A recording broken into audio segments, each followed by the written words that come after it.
You know that deep exhaustion that sleep doesn't fix? For years, I looked for the cure in a lab. I am Dr. Francesca. I earned my PhD in neuroscience in Germany. I did research abroad, including at Harvard University, and I spent my early career searching for answers in empirical science. But the deeper I went into the data, the more I realized that Western science was missing the most important piece of the human experience, the soul. That changed the trajectory of my life. In 2009, I embraced Islam. I studied Arabic so I could read the classical works of Islamic psychology in their original language.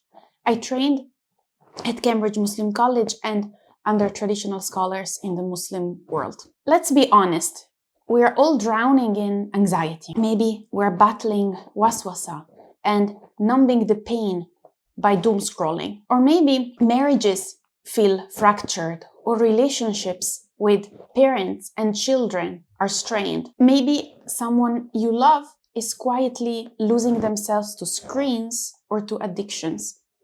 And if you feel like you're losing your peace, I need you to know two things. You're not broken and you're not alone. What you're experiencing is a spiritual starvation. Muslim scholars and physicians diagnosed these exact ailments more than 1,000 years ago. They mapped out a brilliant, clinically effective tradition that we have largely forgotten. Healing is possible, but it can't begin until we understand what is actually ailing us. I'm hosting a 5-lecture series on healing the heart and the ruh. In class 1 on June 13th, we will discover what does Islam say about the self, not as a religion, but as a clinical reality. For 12 centuries, our scholars mapped the qalb, the nafs, and the ruh with precision. This class gives you that map. Class 2 on July 25th will be about what Western psychology calls imposter syndrome. The Islamic tradition has a different name, kibr al-khafi, hidden pride. The same disease that produces arrogance also produces chronic self-doubt. We will understand both faces. Class 3 on September 12th will unpack the psychology of Muslim marriages and how most marital suffering is not a communication problem. It is two unworked hearts meeting under sustained pressure.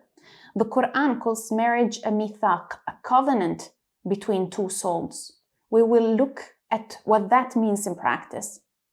Class 4 on October 17th will face pornography addiction, the most common silent destroyer of Muslim marriages. Willpower alone does not work. Ibn al-Qayyim mapped this as a 6-stage entrapment with a specific intervention at each stage. We will give you the framework. Finally, class 5 about the entitled child and the exhausted parent on November 14th. We will see how the home is where character is first formed and where the diseases of the heart are first transmitted. This final class is for parents shaping their children and for adult children examining what they were handed. Register now. Let's have an open and honest conversation.